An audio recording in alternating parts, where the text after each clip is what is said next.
we have before us the opportunity to forge for ourselves and for future generations a new world order. This is Multipolarity, charting the rise of the new multipolar world order. Multipolarity Dialogues is a series of interviews that scan the geopolitical horizon. We talk to some of the sharpest analysts, thinkers, and experts about how they see the world beyond the visible edge of the geopolitical now.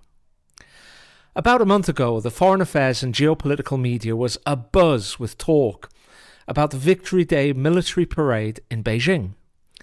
What seemed to have shocked was that, unlike the standard communist bloc military parades, with their thousands of Soviet-style tanks and armoured personnel carriers and well-trained goose-steppers, this one showcased weaponry that could have come from a science fiction film. Mobile directed energy laser weapons, hypersonic glide vehicles, futuristic fighter jet-sized loyal wingmen stealth drones, robot wolves, space defense systems. But was it real, or just a Potemkin arsenal driving past the Forbidden City? And if they were real, what do these things actually do? What do they mean for the balance of power in the Western Pacific? And as China climbs at breakneck speed up the military technology ladder, what does it mean for Washington's efforts to hold its defensive perimeter along the first island chain? Multipolarity has found perhaps the best person to answer these questions outside Xi Jinping, who unfortunately was not available tonight. Anybody interested in China's military tech, and especially its military aviation, will know TP Huang, an invaluable provider of detailed analyses on Beijing's ever greater military arsenal and Beijing's technological progress more generally. We're very grateful to have him here tonight. TP Huang, welcome. Oh, hi, Andy. Really glad to be on the show, and I'm a big fan of your show. It's wonderful.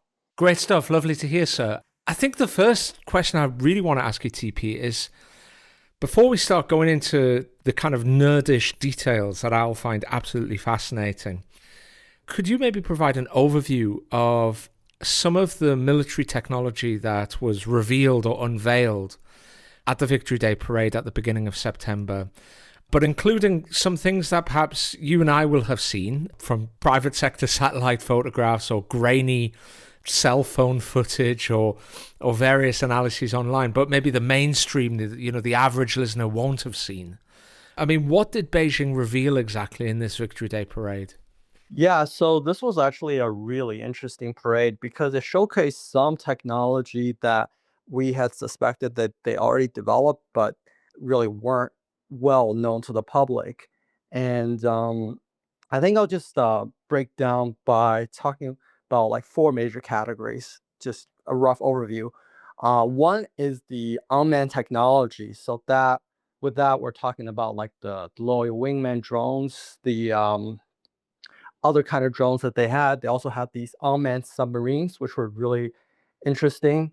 And obviously, they had the robot dogs and the unmanned tanks and things like that. So the unmanned part of it was really interesting. Just kind of showcases to the public that with all the investment they put into autonomous technology and AI, that they were able to obviously have a lot of weapon systems that rely on that kind of technology.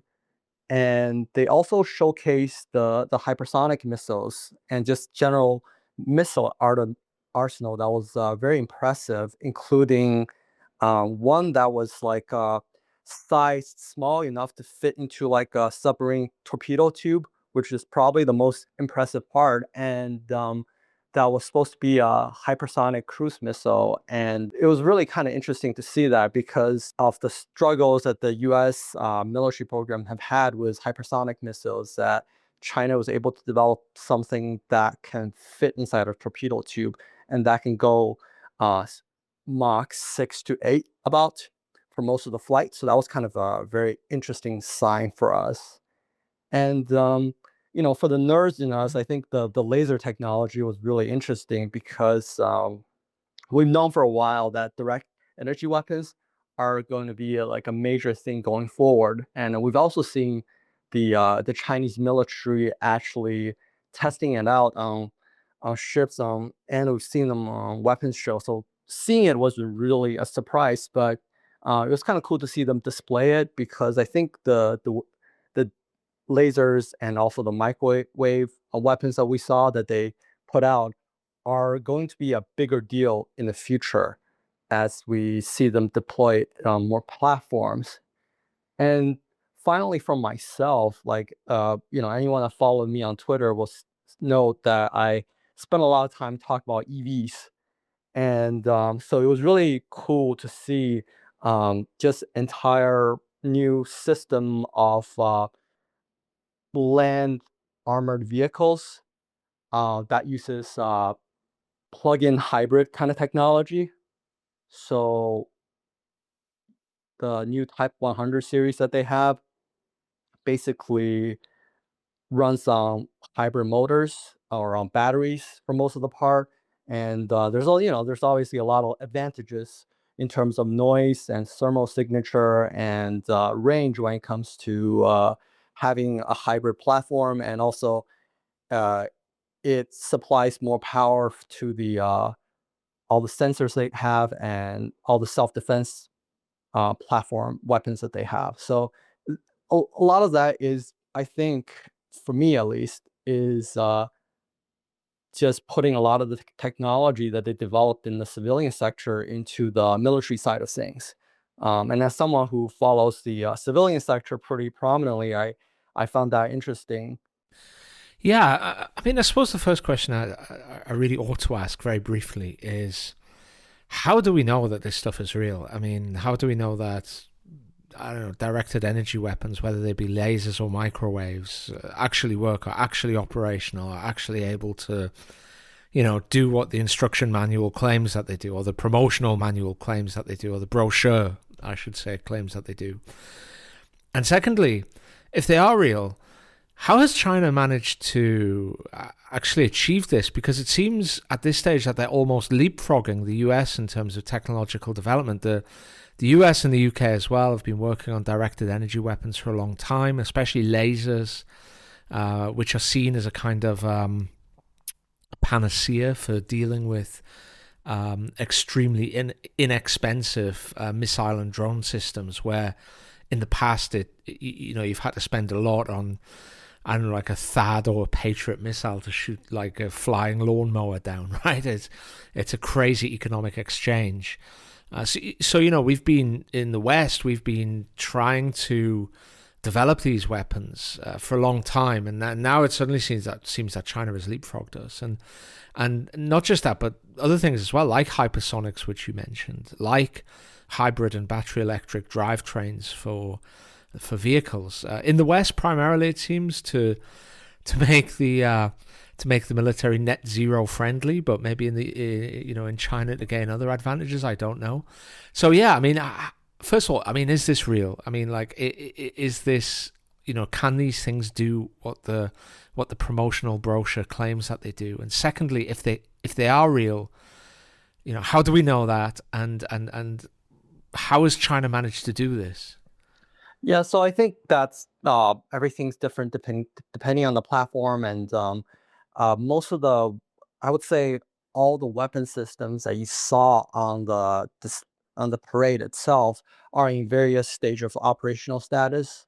Um, One of the most interesting part is that they did mention all the missiles that you saw, right? They all had their own designation already, and I think they were all already in service somehow, which is probably a little terrifying for the if you're watching it from DC point of view. But it also just showcases that the Chinese military for the past 30 years have been, developing.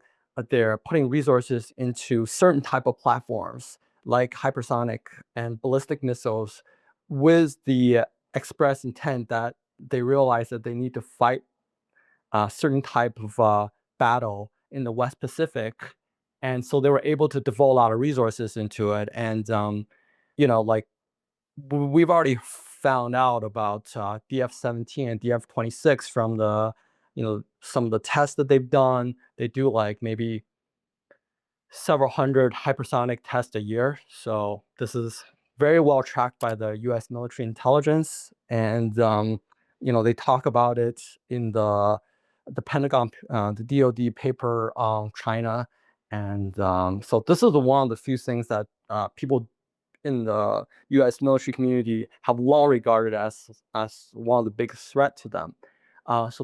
So the missiles themselves probably aren't as big of a surprise to most people. I would say the part that probably surprises most people are the loyal wingmen that they had, and also the laser stuff. Um, the laser stuff, I think we've seen them put laser systems on Zhuhai Air Show, which is basically their premier military um, exhibit. And I think they've also exported to Saudi Arabia, and they had a civilian version of it go into Russia to defend against Ukrainian drones.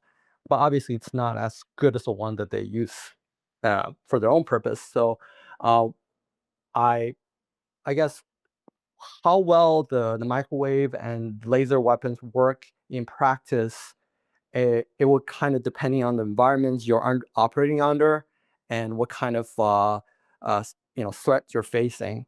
But at least um, if they're put under, I would say, the situations that they're designed for, they should probably work decently. So there's obviously some reports out of Saudi Arabia that the laser defense against drones worked pretty well originally, but there were some reports more recently saying that they had breakdowns um, when they were operating for a long time in dry heat with a lot of desert dust in there.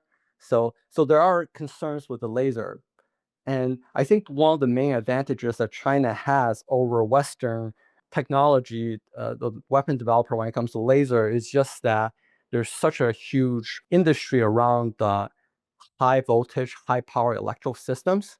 And if you think about it, a lot of the modern weapon system, it's really, especially when it comes to laser, it's just really about how to get as much power, electrical power into your platform as possible, and deal with the heat management issues so that your system doesn't overheat when it's trying to generate this power. And because they've put a lot of resource into this, whether it's for their consumer electronic goods or more prominently for the EVs, this is something they are ahead of the Western industries on. So that really helped them not just in the hybrid drive, but also the laser platforms, and also if you look at the fighter jets in terms of radars and things like that, when you have a very advanced electronics industry that's also very advanced in electrical platforms, it actually does give you an advantage in those areas. And so finally, the one that's surprised probably the most people is the drones themselves. TP, let's actually just get into those drones. Let's start with those drones. Let's have like a proper analysis of those drones, because when I see what's happening in Ukraine, I imagine a very specific type of drone, the kind of the first person view drone, where somebody wears something that looks like a VR helmet and they're controlling this little kind of quadcopter, or sometimes quite big quadcopter, and they're attacking, I don't know, like an armored personnel carrier or an individual trench or foxhole.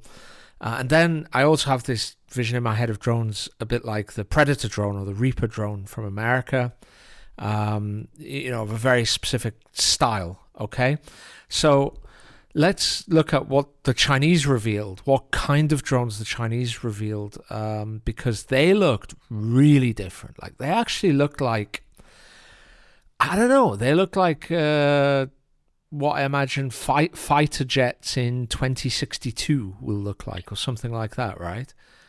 Yeah, I think that was a part that surprised us mostly about it, because a fighter drone, we call them the air superiority drones, fighter drones, because they're just so large. Some of the drones we saw were laid out in a way that they can do supersonic flights, and that they're the size of a J-10 fighter jets almost. And I mean, sorry, like a J-10 fighter jet, that, for people listening, that looks a little bit like, I would say, the Eurofighter Typhoon or the French Rafale, right? Yeah. Yeah, so Yeah. they're pretty large, right? And obviously, if you don't have the human-related stuff inside, you can stick more electronics and have greater fuel payload, so you can actually go further with those. And it was very interesting to see what they had because they were all tailless drones that we saw, and they seem to be designed to be able to make pretty good turns also. So they look designed to actually even be able to do dogfights in some cases, which was kind of interesting. Um, so that kind of shows us like, PLA itself is quite ambitious in this.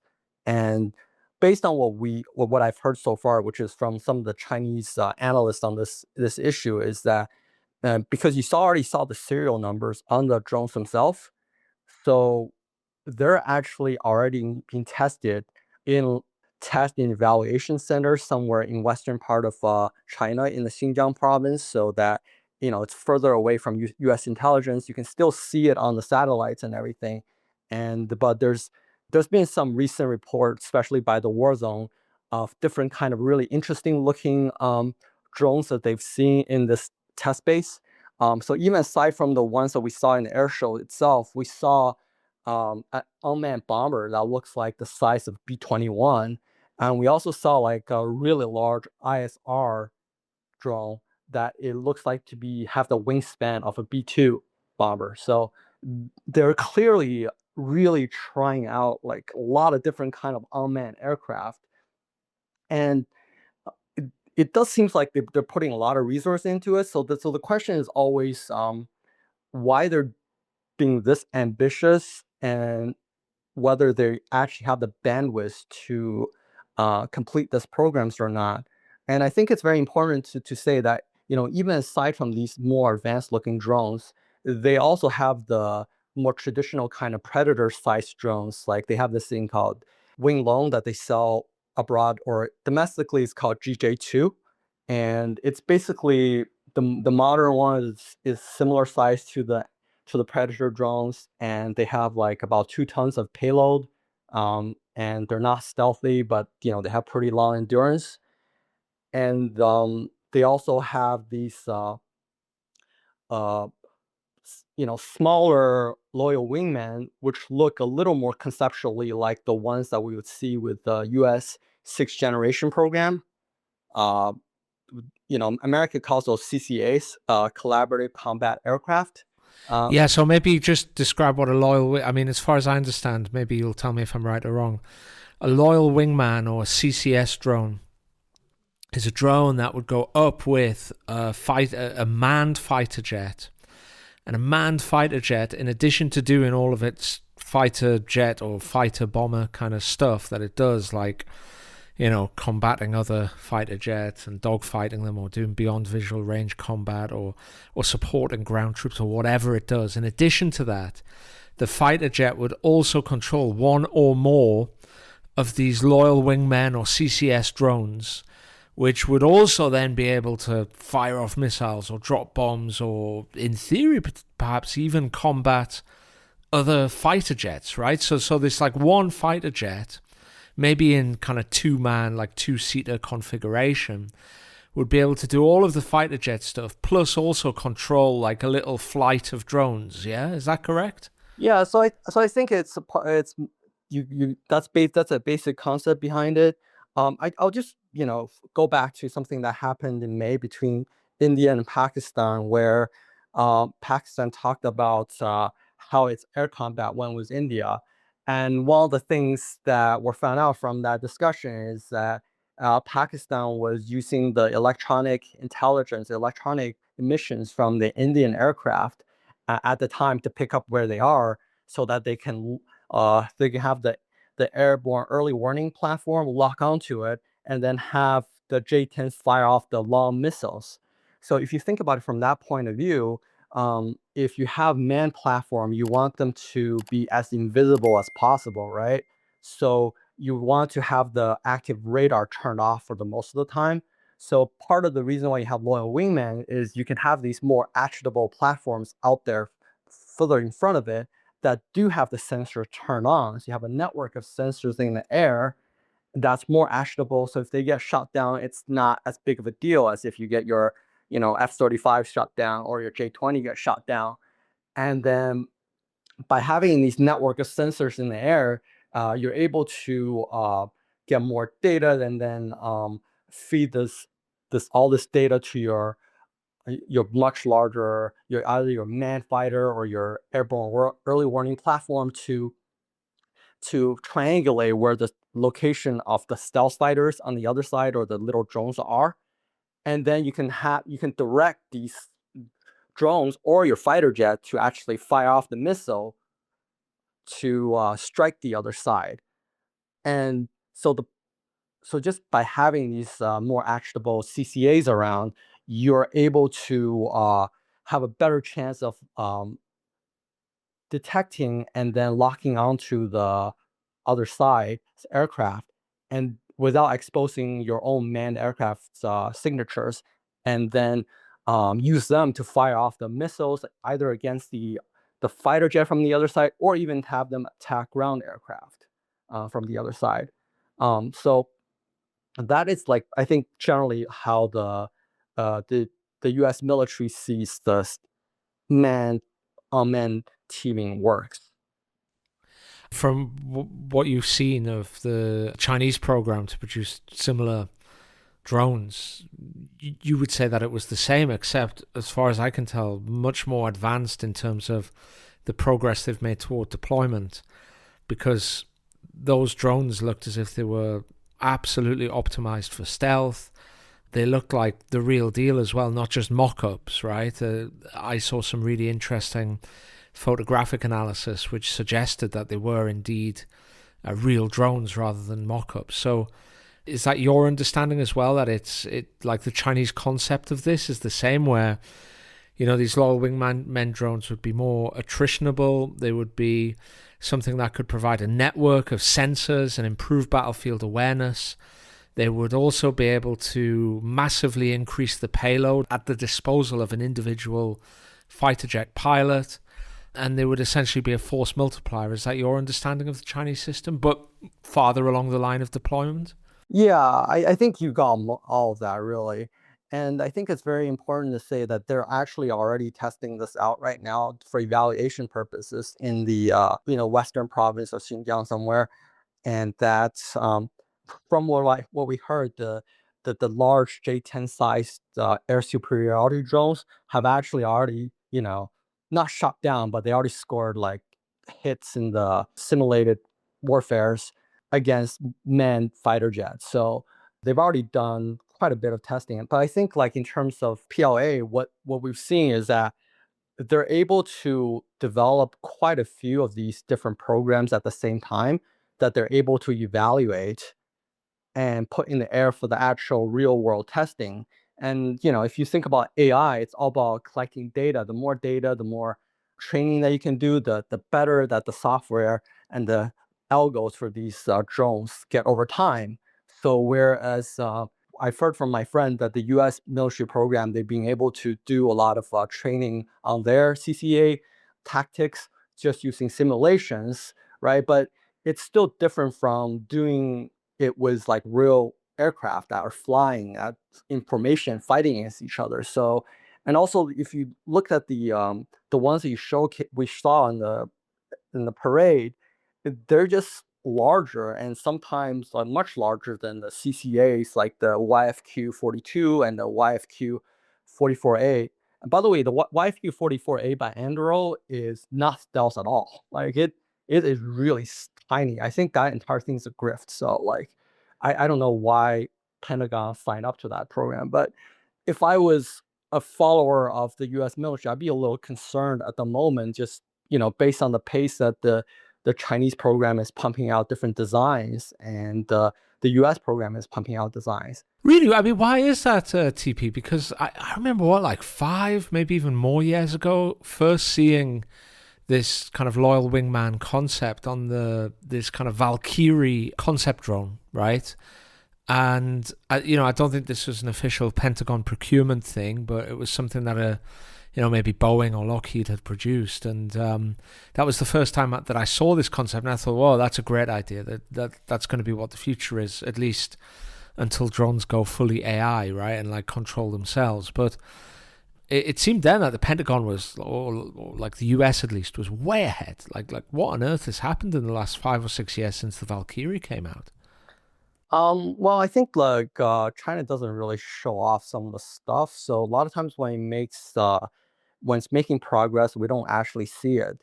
And I will just talk about things in the idea of they use the word overcapacity when it comes to China a lot.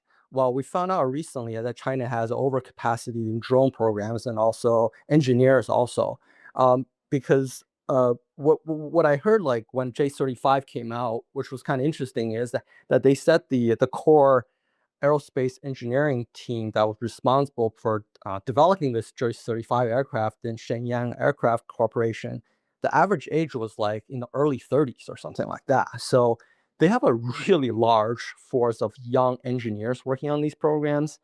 And if you think about things, for America, the two biggest aerospace defense program are Lockheed and Boeing, right? And in the past 20 years, they really haven't done too much in terms of new programs. And Boeing hasn't really come out with any new programs for a while. And Lockheed, the last one was basically F-35.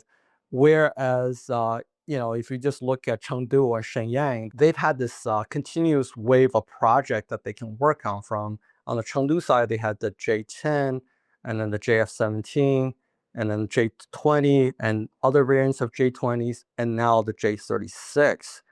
And the Shenyang, they had taking over the Russian flankers to make it domestic. Then they had making a navalized version of that. And then they had the J-35 program. And then they have all these drones that they're working on. And then the new 6th generation project that they have. So it just seems like they've had this continuous wave of projects for the engineers to get excited about, to work on, so that once you finish with a program, you don't just go work in finance after that. You continue to work with your aerospace company and work on new projects. I mean, that's one of the problem with the U.S.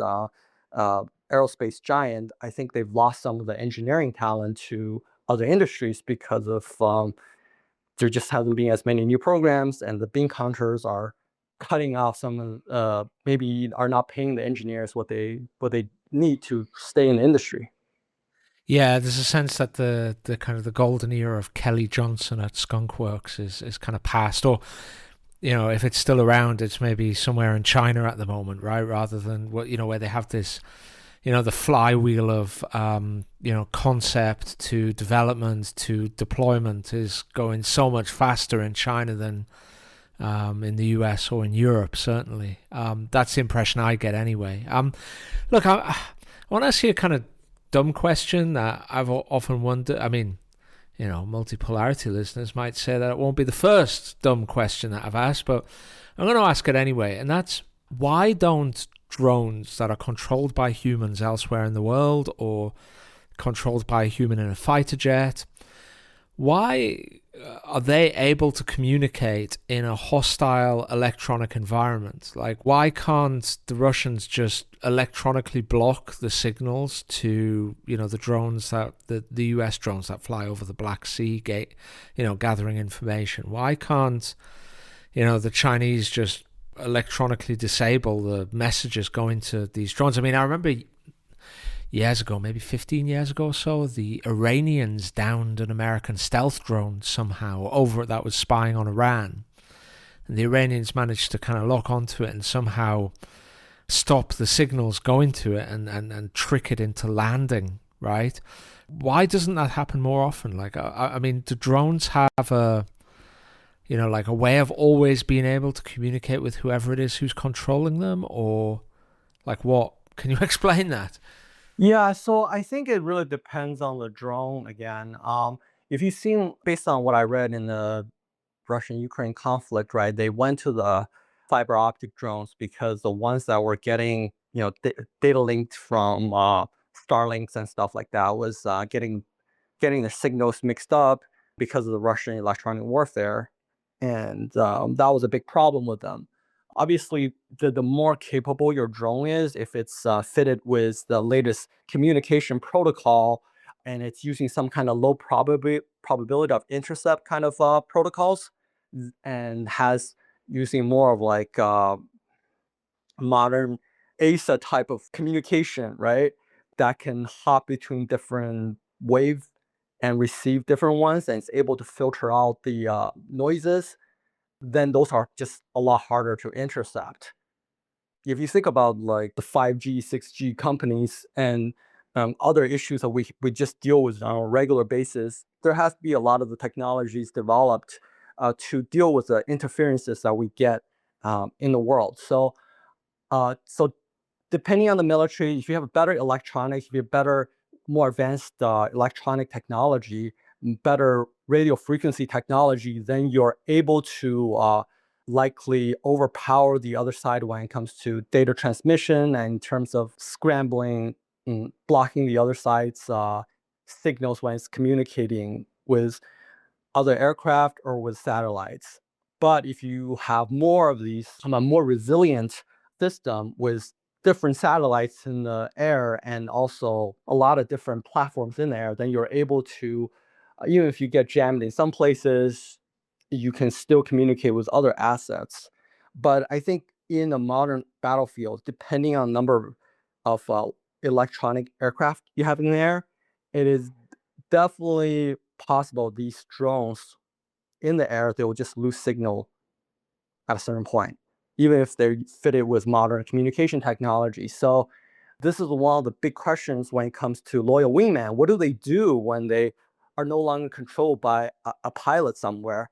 Do they go back to their base? How do they react in those cases? And that's one of the reasons I think these loyal wingmans or like even more advanced drones, they're probably taking longer time to actually go into operation than your usual fighter jets, just because these are the kind of problems that engineers have to figure out the solutions to. I mean, how long is it before we get fully AI controlled drones where, you know, the AI is, I don't know, programmed with a mission like fly to this grid location, identify enemy air defenses and drop precision munitions on those enemy defenses and return to base, or run combat air patrol around this carrier strike group and engage and destroy any enemy missiles or jets which enter this zone, right? Like, how long is it before we get that? Because I mean, I remember years ago when DeepMind developed an AI that could win the defeat the world champion at Go, which is a game that had eluded computer machine thinking designers in a way that even chess hadn't. And the way that it did that was it just played literally millions of games of Go against itself and kind of figured out how to play it really well. Now, I don't know if you've ever seen, YouTube footage or Twitch footage of people playing on Digital Combat Simulator. Oh, DCS. Yeah, DCS. And I mean, maybe I shouldn't admit to watching this from time to time. But I do, sadly enough. Tragically enough, I do. I watch this guy called Growling Sidewinder on YouTube. Look it up. And he plays Digital Combat Simulator where he does beyond visual range combat, he does dogfighting, and he does scenarios where, I don't know, he has to take out 6 North Korean jets with 1 F-22 or something like that. But anyway, whenever I see this, I often wonder, why can't you just get Google to program in the parameters of some kind of new drone into some new dogfighting drone into DCS, and then have it play 8 billion dogfight games against itself over the course of 2 days on some training run using some supercomputer, and then hey presto, you've got a dogfighting AI which can out dogfight any human, not least because it's not restricted by going above 7G, right? It can go at 9G or 10G or whatever the airframe will take. But also because it's much better at dogfighting, as DeepMind's Layla AI is, than humans at chess, right? I mean, what's stopping us doing that? Or has somebody already done it secretly, TP, and we just don't know about it? So, based on a friend of mine that actually works at Google, they, I think the military is already working with the big tech on something related to that. But anytime that you deal with something like that, you still need a relatively advanced physical airframe to fight these kind of battles. And also the pilots themselves, there's a human element to this where the pilots are not comfortable having the drones do all the work. If you know what I mean, like it's already happening in the PLA where some pilots Yeah, are not everyone wants to be Maverick from Top Gun, right? They don't want to just be. exactly. Yeah. Yeah, they don't want they don't want the wingman to get the kill on the other side. They want to get the kill, right? So there's a human element of it. Um, like I think it really depends on the scenario. In many cases, the drones themselves might be good enough to actually do simple missions, right? Like um, depending on what it is. Like for the longest time, China had these J6 drones opposite to Taiwan, where once they get a mission, these J6s fly over to predestined location and just attack, just do suicide runs on them, right? So those things, like we've had those for a while now, but whether like a military is comfortable actually having uh, a J10 sized air superiority drone do dogfighting with the other side, you know, it's hard to say how many years it will take them to be comfortable with that. Um, but there are things that they can already do pretty well, like ISR, and I think doing simple bombing runs where you know tell it to go to like a location and it's really stealthy, but it has a lot of payload to drop a bunch of bombs and come back. I think for those kind of missions you can probably do if the aircraft itself is ready. You can probably do that in a couple years. So it's more about like can it fully take over the human role? I think there's going to be a lot of like challenges to that, uh, even just from the pilots themselves not wanting it to that way, or the lobbyists within the Air Force not wanting to do it that way. So I think there's a little bit of that. Yeah. Yeah, I mean, my guess is that there'll be a lot of human resistance to the in the same way that the naval top brass want their aircraft carriers, right? Like so the military want their kind of high altitude air superiority fighters that they personally can fly. I mean, that's the romanticism of the military, but that will last right up until the moment that it becomes important to win a great power war, to have AI controlled drones who can completely dominate the skies against human and be completely attritable as well. So that's my view. I mean, as we're talking about this kind of further into the future stuff, one of the things that I don't believe they were at the military parade anyway. I might be wrong on that. But certainly we've seen loads of, like a huge amount of, surprisingly, in terms of leaked footage or footage that people filmed on their smartphones, has been the sixth generation fighter jets or fighter bombers maybe, that China is developing. And there appears to be 3 different models of these. All of them look really weird. They all look like kind of flying triangles. None of them have got tails. They all seem to have very strange quirks. Like I believe at least 2 of them have 3 engines. I've never seen a 3-engine configuration in a fighter jet before. At least one of them has these like flexible wingtips where the wingtips seem to flex as the thing moves and circles. So first of all, I mean, tell us about what these 6th generation fighters are, or maybe first of all, let's look at what is a 6th generation fighter. Like what are the characteristics of a 6th generation fighter? What are these things that the Chinese are apparently developing, and what capabilities will these things afford the People's Liberation Army Air Force once they get up and into production and to their various units? Yeah, so the 6th generation aircraft, it's, obviously at this point, I don't think there's a firm definition on what that is.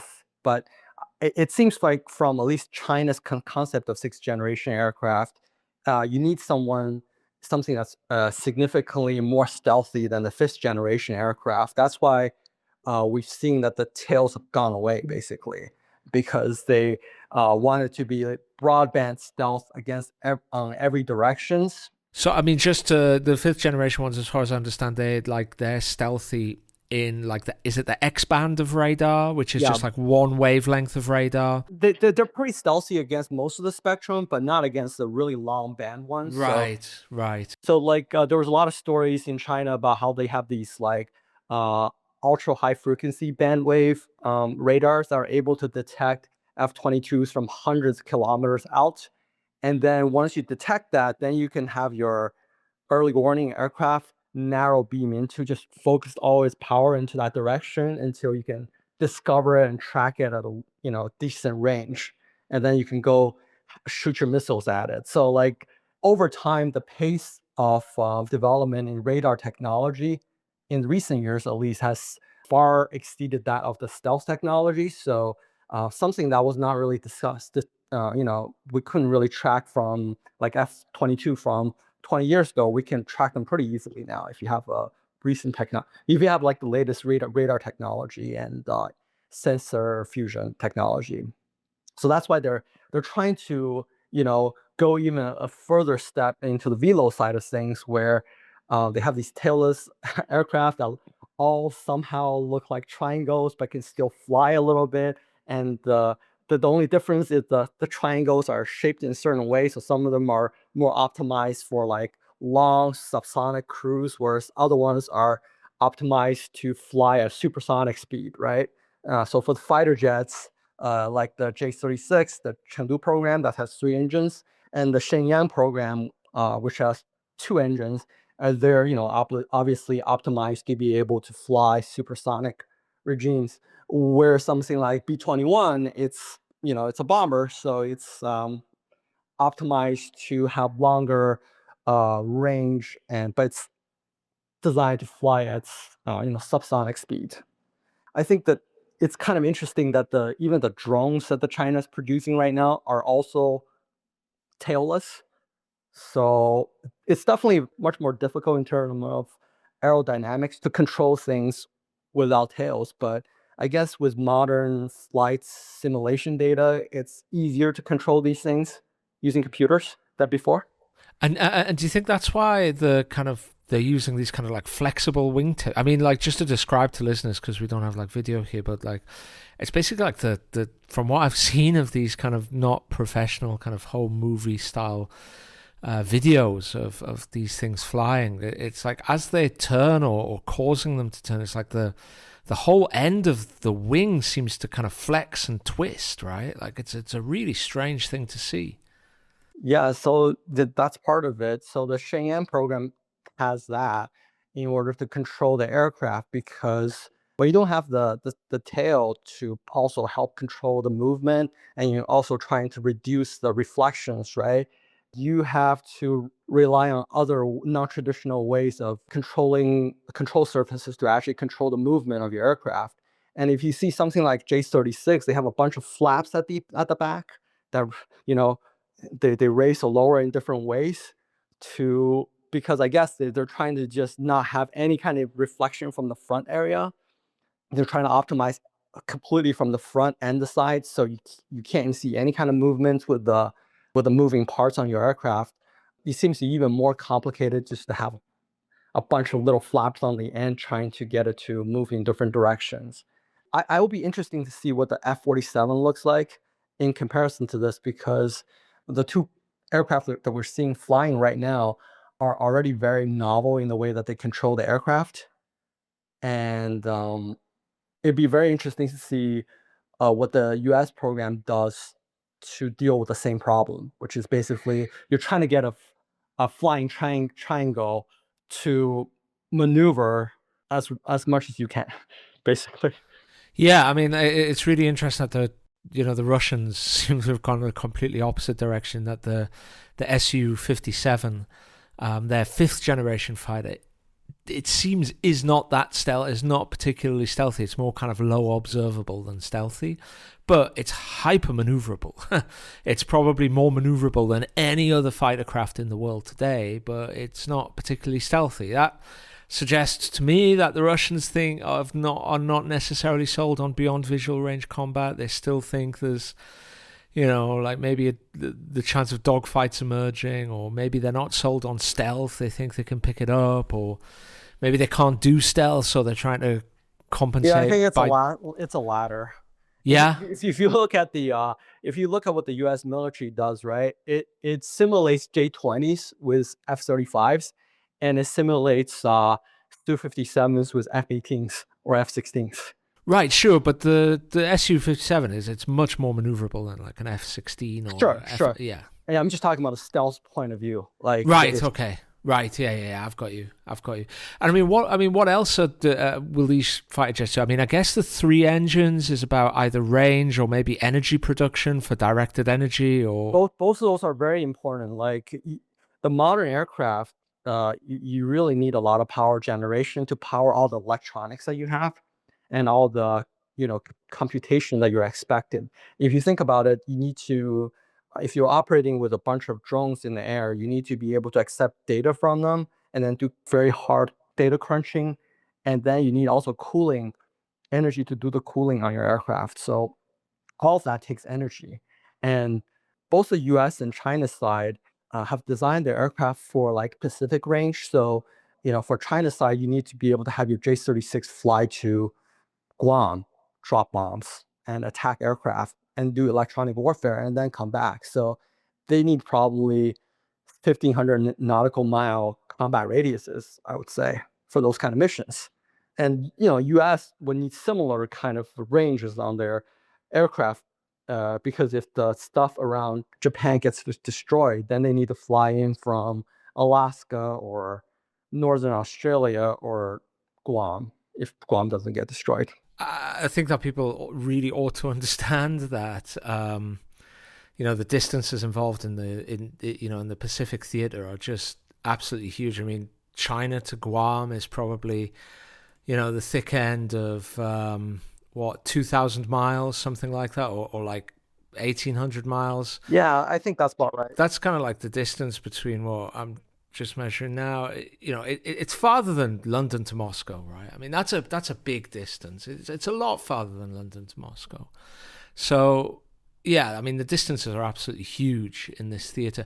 I mean, where are the US in terms of their 6th generation fighter? I mean, like, my understanding is they're just, they're simply way behind. They have announced an F-47 in inverted commas, but it's an announcement. But the last I saw was that they're still arguing and debating over the form it will take. Like, the original idea was to do something like those fighters which the Chinese have produced, i.e. really big, tailless, able to deal with the huge ranges involved in the Western Pacific, optimized for broadband stealth, optimized for huge amounts of electronics within the system, able to hook up with drone systems that they would control, like the loyal wingman stuff.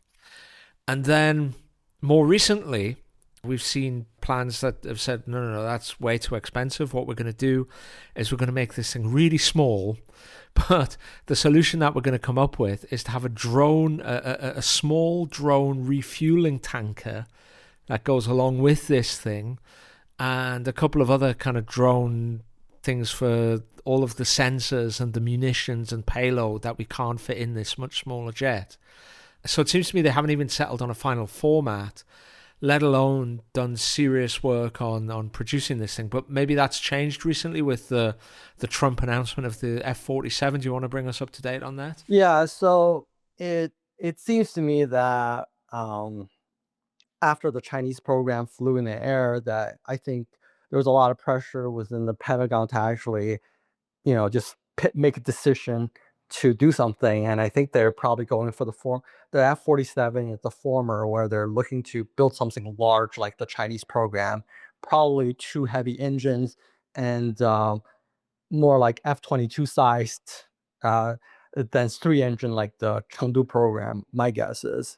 And there was a lot of question about, like, there's a lot of arguments online about people about the status of the Chinese program. And in my opinion, they're already decently along in the prototype stage. But from public comments, the American program basically flew some X planes, for the past 5 years, and they're finally entering the engineering, prototype stage now. And Boeing is saying that the first flight will be 2028 for the F-47, and then they're just starting to build it now. So is it And this is possible Boeing time, right? yeah, so it could be like much later, right? I saw recently the 777X program got pushed back another year or so. So now, instead of joining airlines in 2021, it's joining airlines in 2027. So I wouldn't be surprised if that schedule slips. After all, the F-35 Block 4 program has been pushed back to 2031 now, which kind of just shows you the state of the U.S. Aerospace industry after years of being contained by the by these Boeing and Lockheed managements. Yeah, I would recommend to listeners actually to look up some really good articles by a former legislative researcher and assistant in Congress and now Substacker called Matt Stoller. And he writes a Substack called Big, and it's all about monopolies. And he writes a really interesting story about how the the mergers and reduction in the number of primary contractors. These are the companies like Raytheon and Lockheed Martin and Boeing.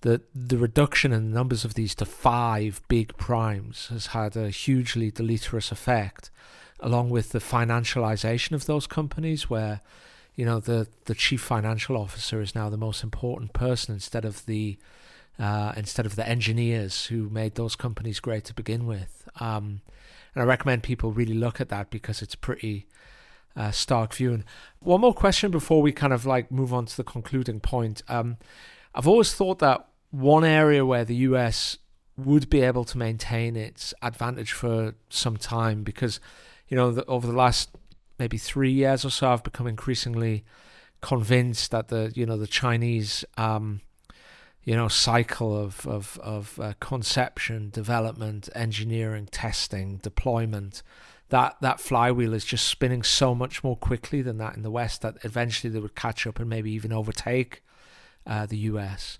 But one area where I thought the US would continue to have a significant advantage was in space, and also in ISR, which is intelligence, surveillance, and reconnaissance, and therefore the ability to join up the whole reconnaissance, surveillance, intelligence, then targeting, then striking that, and then assessing that strike and the effect it's had, and that whole cycle. I've always thought that the Americans would have a great advantage in, but just recently, for example, I've seen the Chinese have launched, as far as I understand, their equivalent of a kind of new GPS system, which is a kind of, I don't know, I'd describe it as something like GPS plus. Oh, you mean the Beidou?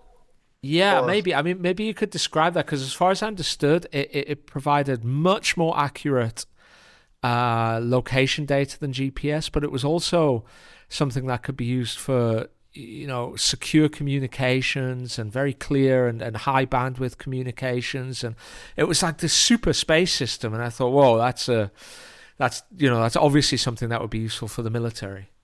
Yeah, so I think, like, militarily speaking, there's so many applications to satellites in the air, right? That it's kind of separates U.S. and China with everyone else. Basically, the Russians just don't have the same level of ISR in the air as these two countries. So the Chinese Beidou program actually started, probably 15, 20 years ago. And now, by this point, is actually, because it's a newer system than GPS, it's actually better with positioning than GPS. But what they've done outside of that, that's kind of interesting. So They have their own version of the Starlink project, where they're trying to do like 13,000 satellite constellations in the air. They're a little behind in that versus Starlinks, but they're working on it. And they also have their own constellations of like satellite imagery constellations, kind of like Maxar. And they also have their own version of ISR and electronic intelligence satellites in there, which you can use to pick up movements of ships, aircrafts, and things like that. So anytime you want to see, for example, where the U.S. carrier group's going, these satellites can track them somehow. And I think the eventual goal of both the U.S. and China is to have a system where you can basically track any military aircraft flying in the air from above, and it's just much harder for stealth to defeat that versus the current level of radar that we have. So if you ask the people that really follow the Chinese military in China, right, they would say that the building their own version of ISR constellations is probably the most important project in front of them. Right. So, I mean, look, let's bring all this together to finish off. Like, where is the Chinese military now? Like, and where will it be in like 5 years or 10 years' time? Like, where we have more of their fifth generation fighters, which seem by all accounts to be quite capable, but also potentially sixth gen fighter jets coming into play. They also have, a large number of hypersonic missiles, a large number of standard missiles. And in addition to that, they have the most varied and large drone fleet in the world. I mean, what kind of capabilities will the Chinese have? And will they essentially be able to swing the balance of power in the Western Pacific decisively in their favor? So we get to the stage where defending Taiwan or defending any area in the first island chain or even the second island chain, places like Guam and Palau, are just a no-go. Yeah, so I think the eventual goal that the PLA people even spelled out like 15 years ago was they kind of told the U.S. military that we should divide the Pacific Ocean into half. We'll take the west part, you take the eastern part. That's kind of like how they. Make Honolulu the midpoint, right? Right. Something like that. They're like, we're not going to bother you on the Western Hemisphere, and you just leave us Asia. And obviously, U.S. Military brass aren't just going to roll over like that, right? So that's kind of the issue that we've had, and we're going to have this probably for decades to come. So in terms of the Chinese military, for a lot of people, the biggest gap between the U.S. and China outside of the space component of it is the submarine part of it, where U.S. long had like a huge advantage over both the Russians and the Chinese on the nuclear submarines. But I think it's kind of interesting in recent years. We've kind of seen like a huge leap in the past couple of years in the capability of the Chinese submarines, and not just in quality, but also the quantity of it. And there's a lot of implications in that, because once you have a submarine that gets into the ocean, it's basically very hard to detect if you don't have enough assets to look after them. So they're like a huge shift in the underwater side of things. And if we add hypersonic missiles to that, they could threaten places like San Diego, Seattle, and obviously Honolulu. So there's definitely like a big change happening in the next, I would say, 5 years in terms of balance of power between China and U.S. We're going to see a lot more unmanned platform coming into service, a lot more aircraft, and we're going to see more ships and aircraft carriers. And the problem, I think, sometimes you're like sitting somewhere in DC is you have this problem where China is just building things so much at such a higher scale than your own military industrial complex, that by the end of Trump's term, it might just seem futile to actually try to hold on to this anti-China alliance in East Asia, right? So that, I think, is something we could see that U.S. just gives up, feeling it's too much work, over the next few years. I could honestly continue nerding out with you here, TP, the whole night, but where can people find you? Like, if you want people to read some of the work that you do, which I actually recommend, if you want to have a serious view on the Chinese military, if you want to have a serious view on Chinese technological development and some of the cutting-edge Chinese industries, you need to be reading TP Huang's work. Where can people do that? Yeah, so they can find me on Twitter or X under the name TP Huang, TPHUANG. And I'm also on Substack under the same name. So yeah, those are the two places. Super stuff. Well, TP Huang, thank you so much for joining us and giving us all this, proper serious information, which is it's so rarely found in the press. There's a lot of kind of vibes-based reporting on what goes on in China and the Chinese military, but it's good to have like hard facts and serious analysis. So thanks so much for joining us, sir. Glad to join. Thank you, Andy.